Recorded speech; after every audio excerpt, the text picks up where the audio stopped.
Des brutes harcèlent une professeure. Son passé secret les a détruits instantanément. Sophie Dubois ajusta ses lunettes à monture métallique et glissa une mèche de cheveux auburn derrière son oreille tout en rassemblant ses notes de cours sur le pupitre de l'amphithéâtre de la salle Curie.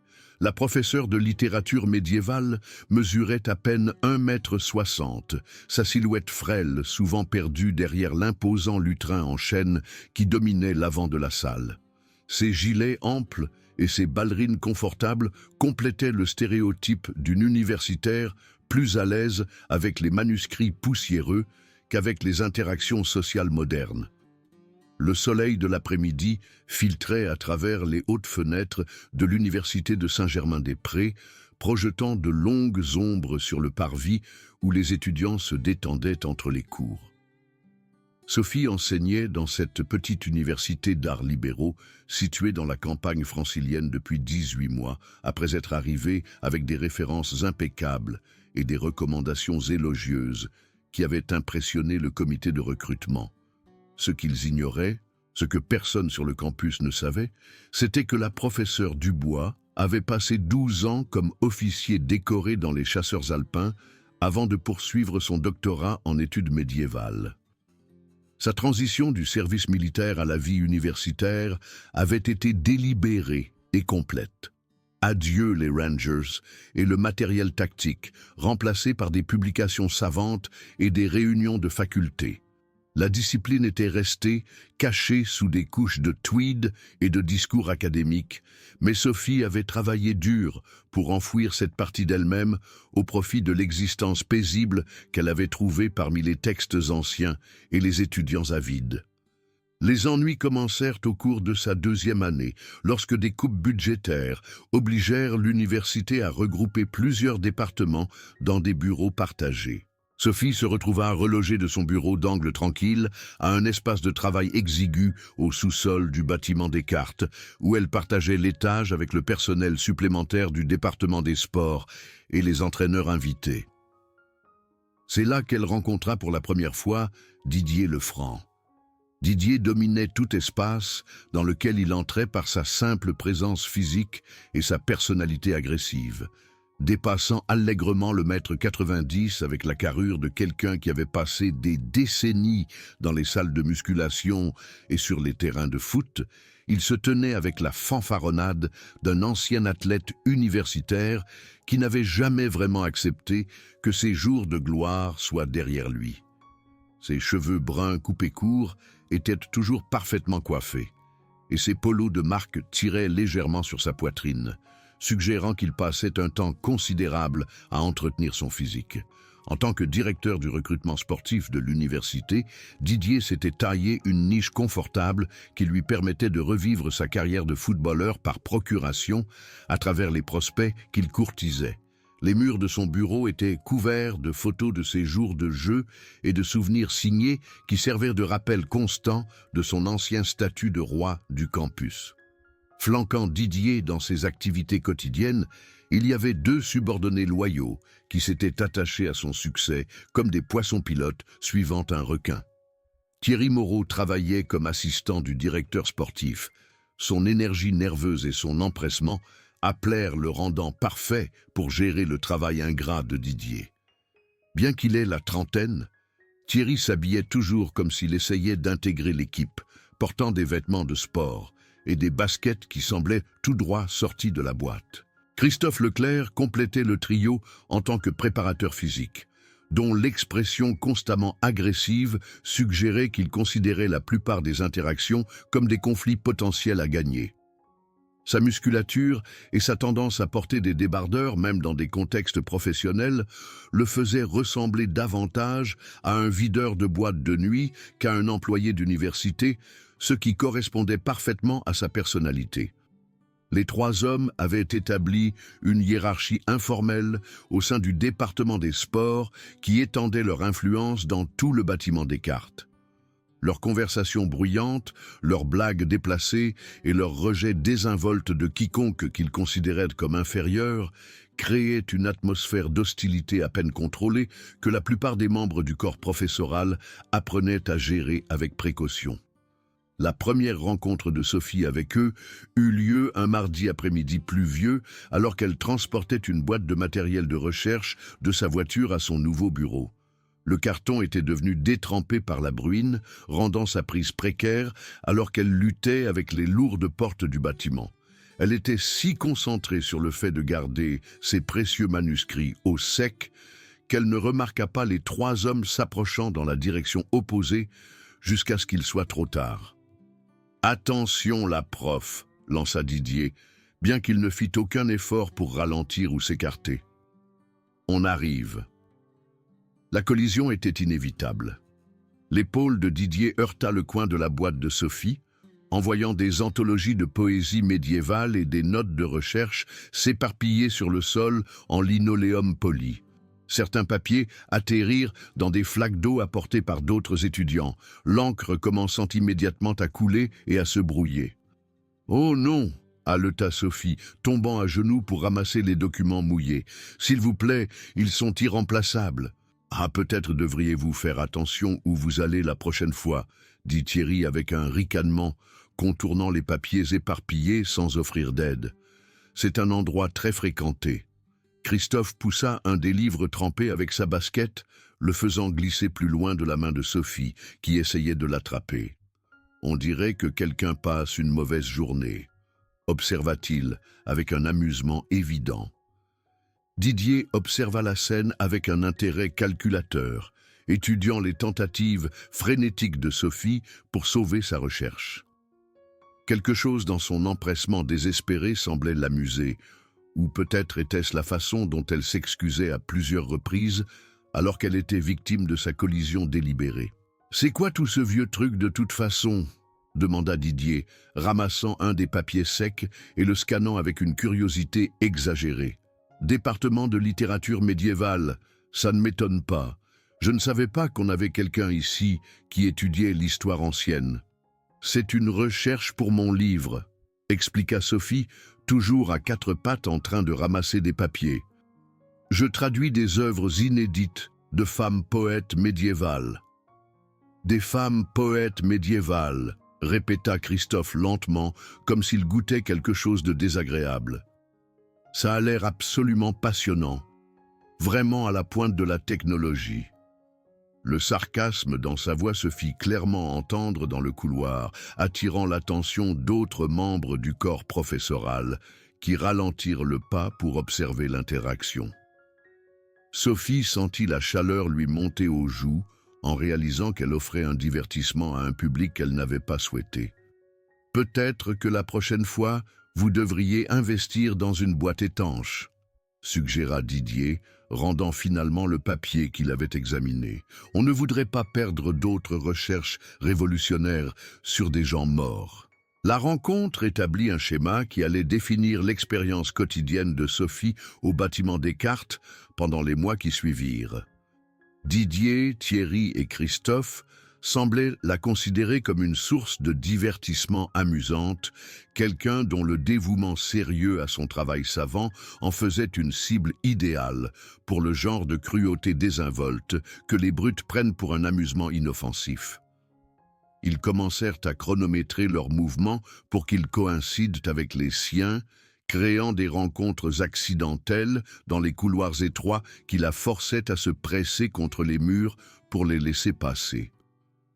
Leurs conversations devinrent plus bruyantes quand elle était à proximité, remplies de blagues grossières et de commentaires désobligeants sur les départements universitaires qui étaient clairement destinés à ce qu'elle les entende. Vous imaginez qu'ils paient des gens pour étudier des trucs qui se sont passés il y a 800 ans, disait Didier, sa voix portant parfaitement jusqu'à l'endroit où Sophie travaillait. Ça doit être bien d'avoir un travail aussi facile, rester assis à lire de vieux livres toute la journée, encaisser un chèque. La salle de photocopie devint une source particulière de tourments. Sophie avait souvent besoin de reproduire des documents historiques pour sa recherche et ses cours, un processus qui nécessitait une attention particulière aux détails et un temps important avec l'équipement vieillissant du département. Didier et ses amis arrivait invariablement quand elle était au milieu d'une importante séance de photocopie, prétendant avoir des affaires urgentes du département des sports qui nécessitaient un accès immédiat aux machines.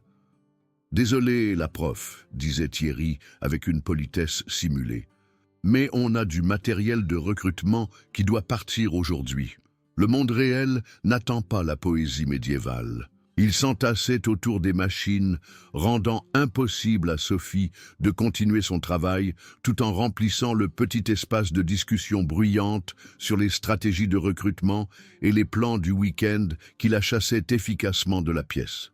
Ces protestations, selon lesquelles elle était arrivée la première, étaient accueillies avec une confusion exagérée et des suggestions selon lesquelles elle devrait peut-être apprendre à être plus efficace avec son temps. Le salon des professeurs offrait un autre lieu pour leur harcèlement. Sophie avait pris l'habitude d'y déjeuner en corrigeant des copies, appréciant l'atmosphère calme qui lui permettait de se concentrer sur le travail de ses étudiants. Didier et son équipe commencèrent à utiliser l'espace pour leur propre pause, apportant des boissons protéinées et des barres énergétiques tout en discutant de leur routine d'entraînement et de leur conquête du week-end, à des voix calculées pour perturber quiconque essayait de se concentrer. « Hé, la prof !» lançait Christophe quand il la remarquait essayer de se concentrer.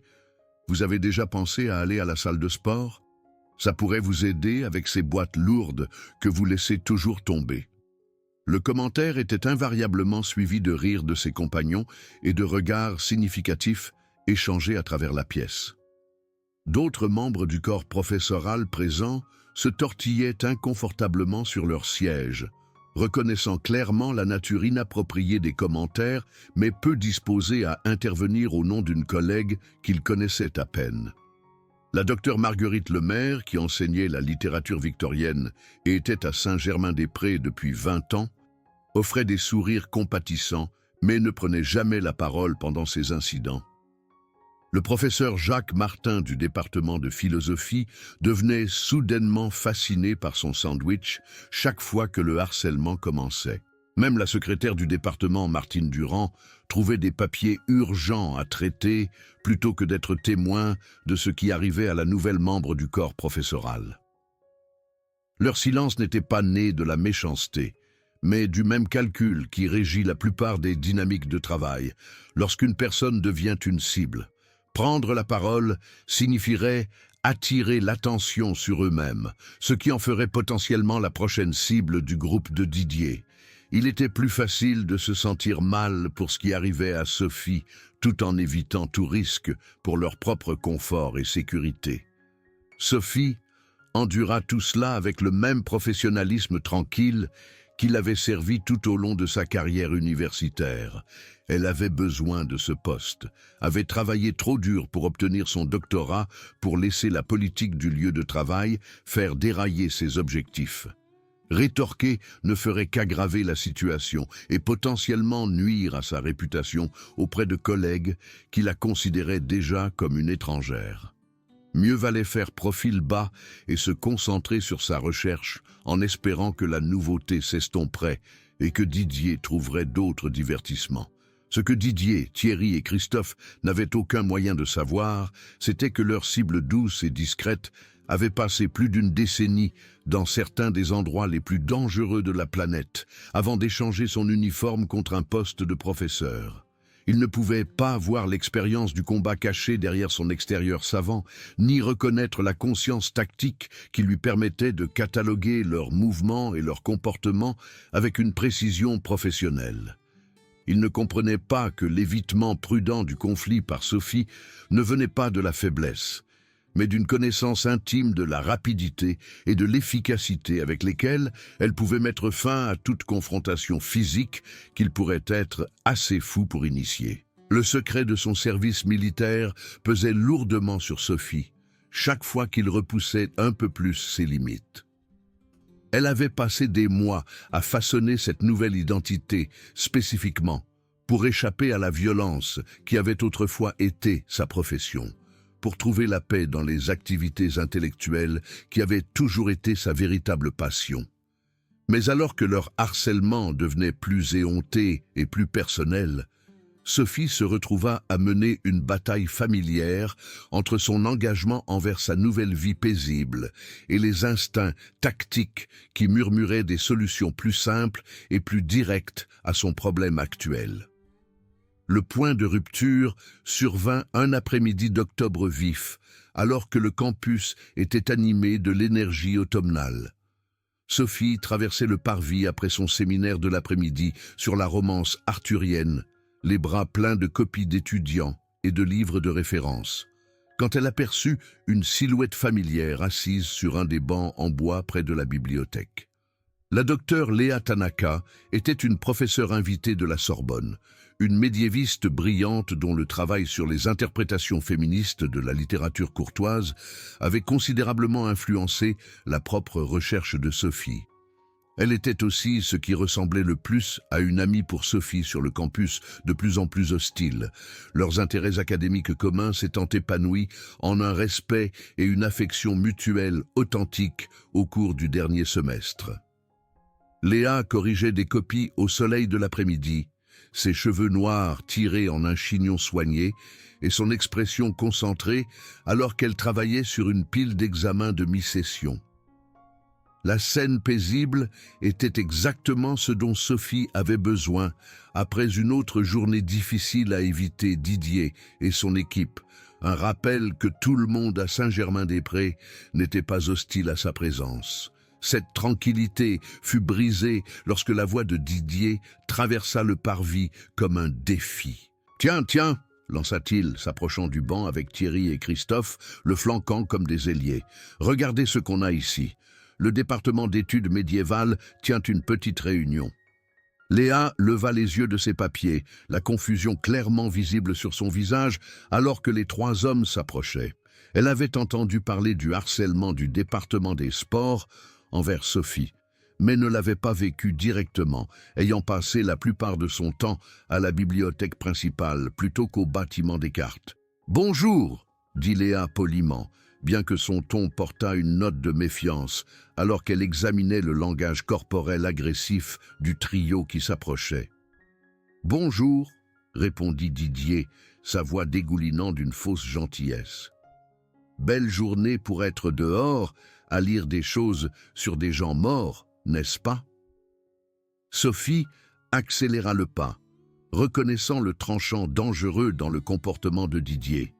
Elle avait déjà vu cette escalade, la façon dont son harcèlement devenait plus audacieux quand il avait un public ou une nouvelle cible pour impressionner ses disciples. Ses instincts protecteurs, aiguisés par des années de surveillance des autres militaires, prirent le pas sur sa stratégie d'évitement prudente. « Didier !» lança-t-elle, s'insérant dans la confrontation avant qu'elle ne puisse se développer davantage. « Y a-t-il quelque chose dont vous avez besoin du département d'études médiévales ?» L'attention de Didier se tourna vers elle, avec une concentration prédatrice, son amusement antérieur s'aiguisant en quelque chose de plus dangereux. « En fait, oui. J'ai besoin de comprendre pourquoi l'université gaspille de l'argent avec des professeurs qui donnent des cours qui n'intéressent personne. Peut-être que vous pouvez m'expliquer ça, la prof ?» Le défi était indéniable. Livré avec un volume suffisant pour attirer l'attention des étudiants et des professeurs éparpillés sur le parvis. Plusieurs personnes ralentirent le pas ou s'arrêtèrent complètement, sentant le drame se développer mais ne sachant pas s'il fallait intervenir ou simplement observer. « Mes cours sont bien fréquentés et très bien notés », répondit Sophie d'une voix égale, bien qu'elle puisse sentir son pouls commencer à s'accélérer d'une manière qui n'avait rien à voir avec la peur et tout à voir avec la reconnaissance d'un conflit imminent. Par une bande d'intellos de la littérature qui ne connaîtraient pas la vraie réussite si elle les mordait, intervint Christophe, s'approchant pour souligner son avantage physique. À quand remonte la dernière fois où votre poésie médiévale a aidé quelqu'un dans le monde réel? Ouais, ajouta Thierry, enhardi par la position agressive de son chef. Quel est l'intérêt d'étudier un tas de vieilles histoires quand on pourrait faire quelque chose qui compte vraiment? Léa commença à ramasser ses papiers, visiblement mal à l'aise avec la direction que prenait la conversation. « Je devrais probablement retourner à la bibliothèque », dit-elle doucement, commençant à se lever du banc. Non, s'il vous plaît, restez, dit Didier, son ton passant à une préoccupation simulée. Je suis sûr que la professeure Dubois adorerait démontrer la valeur pratique de son expertise médiévale. Peut-être qu'elle peut nous réciter quelques vieux poèmes. La suggestion resta en suspens comme un défi, portant avec elle la menace implicite d'une humiliation supplémentaire si Sophie essayait de défendre son domaine académique. Didier testait ses limites, poussant pour voir jusqu'où il pouvait aller devant une collègue à laquelle elle tenait manifestement. Ma recherche se concentre sur la récupération des voix perdues de la littérature médiévale, dit Sophie avec prudence, luttant pour garder sa voix stable malgré le resserrement familier dans sa poitrine qui précédait les situations de combat. Ces œuvres donnent un aperçu des perspectives historiques qui ont été marginalisées ou ignorées. Des voix perdues, répéta Didier d'un ton moqueur, faisant un autre pas en avant. On dirait tout votre département, une bande de voix perdues que personne ne veut entendre. L'insulte était personnelle et professionnelle, conçue pour diminuer à la fois son travail et sa valeur devant quelqu'un dont l'opinion comptait pour elle. Sophie sentit quelque chose se déplacer à l'intérieur de sa poitrine, une clarté froide qu'elle reconnaissait dans d'innombrables situations où la diplomatie avait échoué et où des méthodes plus directes étaient devenues nécessaires. « Vous savez ce que je pense ?» continua Didier, encouragé par son silence et le public croissant d'étudiants qui s'étaient arrêtés pour regarder la confrontation. Je pense que vous vous cachez derrière tous ces vieux livres parce que vous avez peur d'avoir affaire à de vraies personnes dans de vraies situations. Je pense que vous avez choisi le domaine le plus inutile possible pour ne jamais avoir à prouver que vous pouvez gérer quoi que ce soit qui compte vraiment. La précision de son accusation, qu'elle avait en effet choisi le monde universitaire en partie pour échapper à la violence de sa vie antérieure, frappa Sophie comme un coup physique. Mais cela révéla aussi quelque chose à propos de Didier que ses disciples n'avaient pas compris. Il était assez intelligent pour identifier la vulnérabilité avec une précision chirurgicale, ce qui le rendait bien plus dangereux qu'une simple brute. « Je pense, » continua Didier, sa voix baissant pour porter un sous-ton de menace qui fit inconsciemment se reculer, « Léa, que vous êtes exactement ce à quoi vous ressemblez. Une petite souris effrayée qui se cache dans un coin en espérant que personne ne remarque à quel point vous êtes pathétique et inutile. » Ce qui se passa ensuite se déroula avec le genre de précision explosive qui ne peut venir que de la mémoire musculaire construite à travers des milliers de répétitions sous stress. Didier tendit la main pour souligner son point en pointant son doigt sur l'épaule de Sophie, un geste destiné à être humiliant plutôt que nuisible, mais franchissant la ligne de l'agression verbale à l'agression physique. La réponse de Sophie fut instantanée et dévastatrice. Sa main gauche se leva et attrapa le poignet tendu de Didier dans une clé articulaire qui fit immédiatement remonter une douleur fulgurante dans son bras, tandis que sa main droite frappa son coude avec juste assez de force pour hyper-extensionner l'articulation sans causer de dommages permanents. La technique, connue sous le nom de projection par clé de bras, utilisa l'élan vers l'avant et le poids corporel de Didier contre lui, alors que Sophie pivotait et le projetait face contre terre avec un impact fracassant. L'ensemble du mouvement prit peut-être 3 secondes du début à la fin, laissant Didier haletant et désorienté, tandis que ses disciples fixaient avec une incrédulité choquée la transition soudaine de leur chef de prédateur à proie. Thierry se remit le premier, sa loyauté envers Didier prenant le pas sur sa confusion quant à ce qui venait de se passer. Il se jeta en avant avec un tacle maladroit visant le milieu du corps de Sophie. Le genre d'attaque directe que les hommes civils croient souvent submerger les adversaires plus petits par la masse et l'élan pur. Sophie esquiva la charge avec un minimum d'effort, attrapa le bras tendu de Thierry et utilisa sa propre vitesse contre lui dans une projection de hanche qui l'envoya dégringoler à travers l'herbe dans un étalement disgracieux de membres et de vêtements de sport.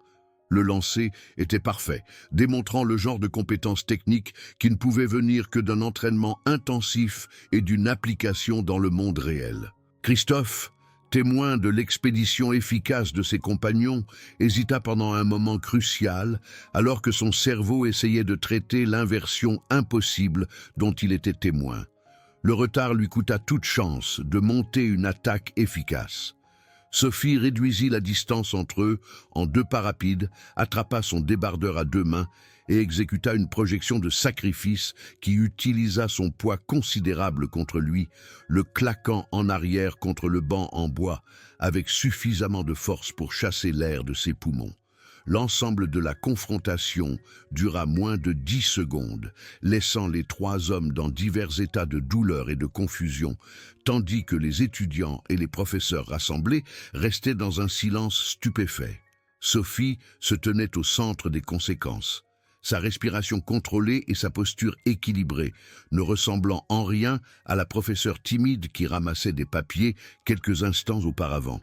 Didier lutta pour se remettre sur ses mains et ses genoux, des taches d'herbe recouvrant son polo de marque et de la boue striant son visage, où il avait pris contact avec le sol détrempé. « C'est quoi ce bordel ?» haleta-t-il, essayant toujours de comprendre comment sa simple tactique d'intimidation avait abouti à ce qu'il mange de la terre devant la moitié du campus. « Ce bordel !»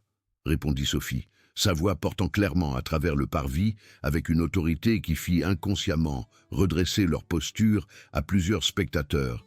« C'est que vous venez d'agresser un membre du corps professoral devant de multiples témoins et avez découvert que vos hypothèses sur les gens peuvent être très fausses. » La transformation dans la présence de Sophie était remarquable à observer.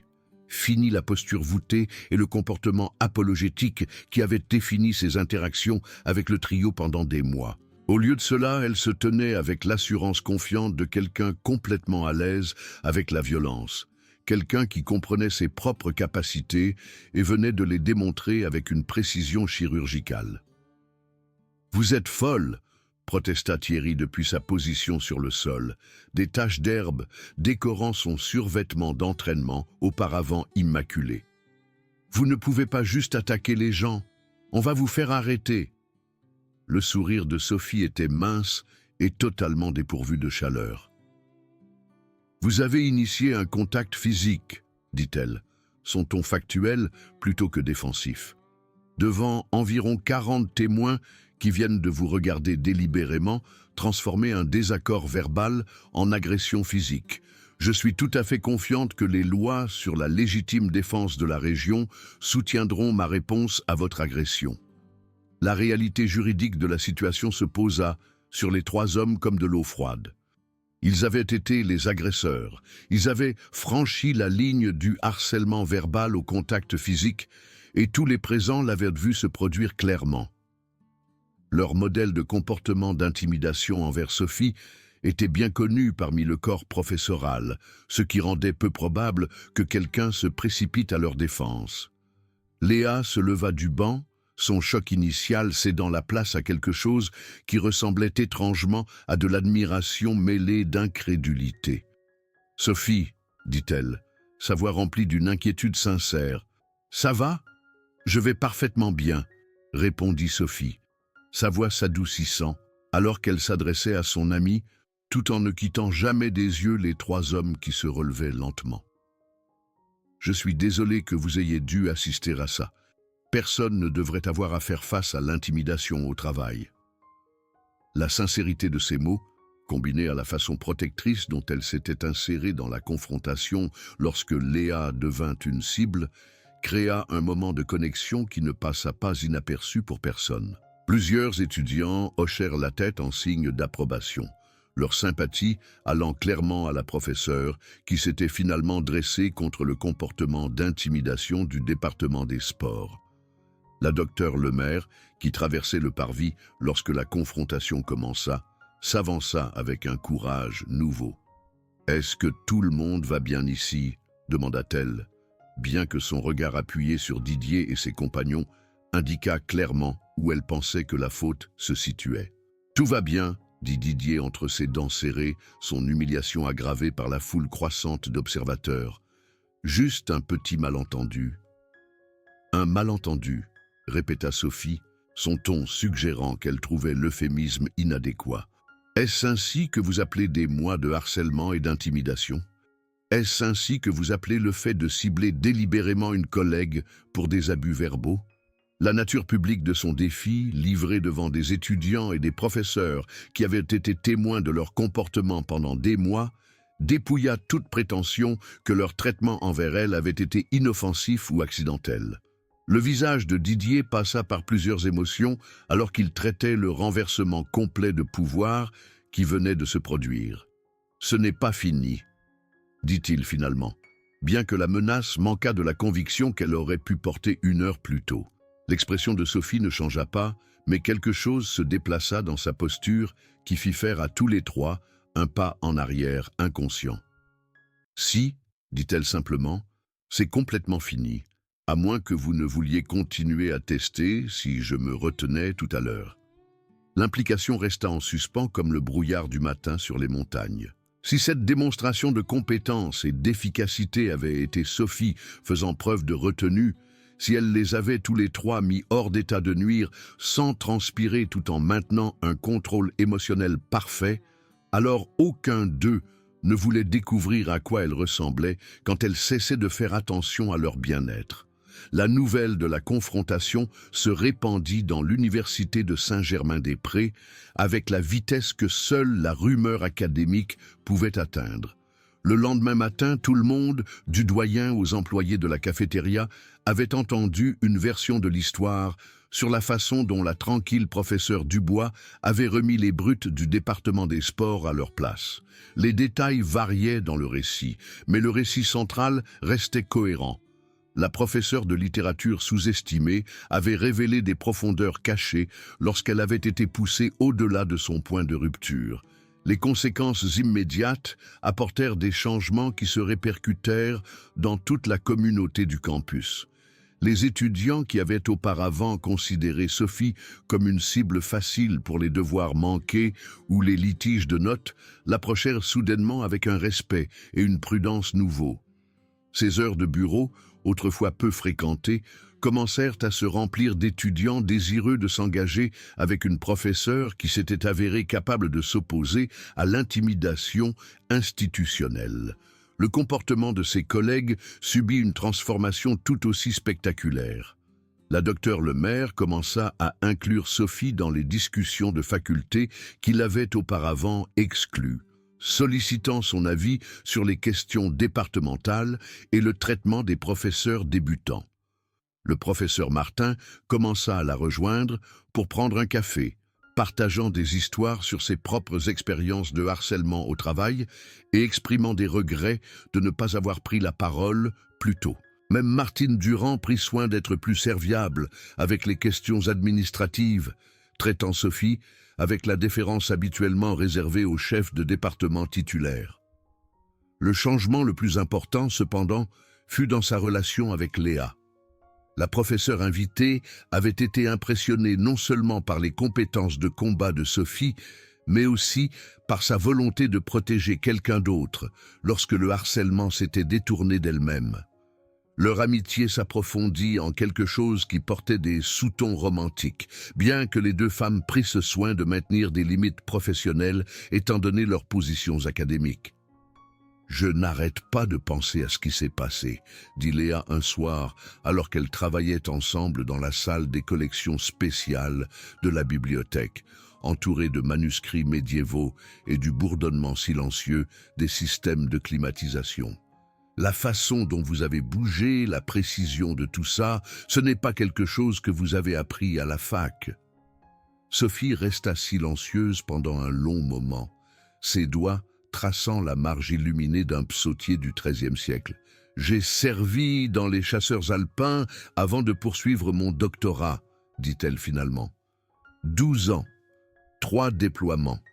J'ai beaucoup appris sur la résolution de conflits pendant cette période, bien que la plupart de ces méthodes ne soient pas typiquement discutées lors des réunions de faculté. L'aveu resta en suspens entre elles comme un pont enjambant deux mondes très différents.